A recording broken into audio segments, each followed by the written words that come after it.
Henry Jeskowitz first picked up the guitar as a kid, inspired by the Beatles. His journey to the top of the music industry captures the idea of the American dream, saving a legendary company from going out of business, Gibson Guitars. I think we have the best people and we have the best guitars. He's become the face of Gibson, a position that's put him within reach of famous names ranging from entertainment. You've got some pretty big-time friends. I see Tony Bennett up there. To the world of politics. But these days, he's often strumming the blues, with his company mired in the middle of not one, but two federal investigations. Early in the morning, I got a call at home from Leanne. She said, there are 5 government guys in your office. The most recent happened last August, when armed special agents from the Fish and Wildlife Service and the Department of Homeland Security raided their factories and corporate offices. They removed computer hard drives, records, and about $1 million worth of equipment and raw material without any explanation. They said they couldn't tell me because that was sealed. I said, you're here with guns and you can't tell me why? And they said, that's right. 5 months later, Gibson still knows very little about the investigation. Jeskowitz has been vocal, calling the government a big bully, abusing its power and violating his legal rights in due process. We have had no charges filed, and we've had disastrous impact on our business. Now, the Gibson investigation centers on the material used to make their fingerboards. It's not so much about the finished product as it is their raw material. This is Indian rosewood, and while the material itself is perfectly legal to import, what's at dispute is the thickness of the wood. The issue hinges on a 100-year-old wildlife anti-trafficking law called the Lacey Act. In 2008, Congress amended the law to include a broad range of plant products, making it illegal to import, export, transport, sell, receive, acquire, or purchase any plant taken in violation of the laws of a U.S. state or any foreign law that protects plants. Gibson argues that it did its best to comply with the laws in each case that sparked an investigation, using wood certified by the Independent Forest Stewardship Council. Both India and Madagascar, whose laws the government is citing in this prosecution, say that we've done everything legally. Jeskowitz says unelected environmental attorneys at the Justice Department think otherwise and appear to be working toward a conviction for using the wrong tariff codes for the wrong size of wood, a conviction that could result in huge fines and the possibility of prison time. And if you think the government is going after Gibson because it's a multi-million-dollar corporation, you're wrong. They go after the little guy too. Just ask Krister Evertson. One moment I'm making plans what to do, and then the next moment I'm staring down the barrels of machine guns. From the age of 9, he became fascinated by science, earning awards and winning prizes for his work. He eventually started his own company, working to make hydrogen fuel cells more efficient.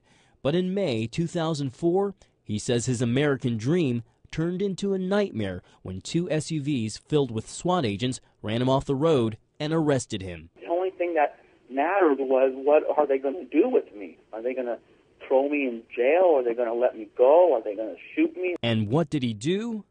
He attached the wrong shipping label to a package of raw sodium he sold on eBay, a violation of the Hazardous Material Transportation Act. That charge was a technicality which Everson fought and won. While a jury acquitted him, the government wouldn't give up. It brought in the EPA and decided to charge him for breaking an environmental law, claiming sealed supplies worth more than $100,000 were toxic waste. Krister spent a total of 1.5 years in prison and says his American nightmare left him with plenty of doubts about government overreach. I told him, look, I'm doing a good thing here. They don't care. Matter of fact, they took words that I use and turned it around on me. And if anything doesn't fit that agenda, even the truth, they don't care. These aren't just isolated incidents. The number of people put in federal prisons has exploded in just the last 2 decades, many of them caught in a web of federal laws that they didn't even know were crimes. It's all part of what's called over-criminalization, where even minor offenses can now be punished with criminal penalties. And the number of potential violations is constantly growing, with a whopping 59,000 new federal laws since 1996. Critics point to Congress for imposing far too many of these penalties and laws and regulations that cover virtually every part of life. But many in Congress don't realize the impact of these laws when it's time to cast their votes. So if I apply this law to this process in Congress, I say they're guilty. It doesn't matter that they didn't know. Put them in jail. Experts say over-criminalization and overzealous enforcement of laws like the Lacey Act not only breed contempt for the justice system, they say it's bad for business. It has an effect on anyone who owns the company. It has an effect on the employees who work at the company. If it's a publicly held company, it has an effect on the shareholders. Timothy O'Toole, a Washington-based attorney specializing in federal criminal laws, says he's had business clients who've been spooked by the vast network of laws and regulations. Some of them have just decided it's not worth it. That is, it looked like the foreign market would be very profitable for them, but because of all of the additional requirements that would then apply to the American companies, they just decide not to do it. So those requirements and regulations hurt American businesses, profits, and job growth. The Small Business Administration estimates regulations cost the economy $1.7 trillion a year.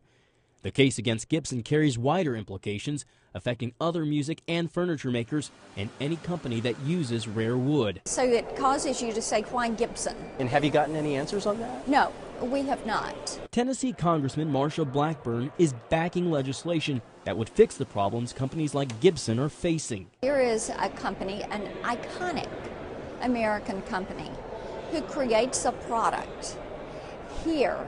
And they are facing the uncertainty and the overreach and the heavy hand of the federal government, and it is completely standing in the way of their ability to do their job. Jeskowitz is a conservationist, and he still supports the overall goal of the Lacey Act to preserve and protect wildlife.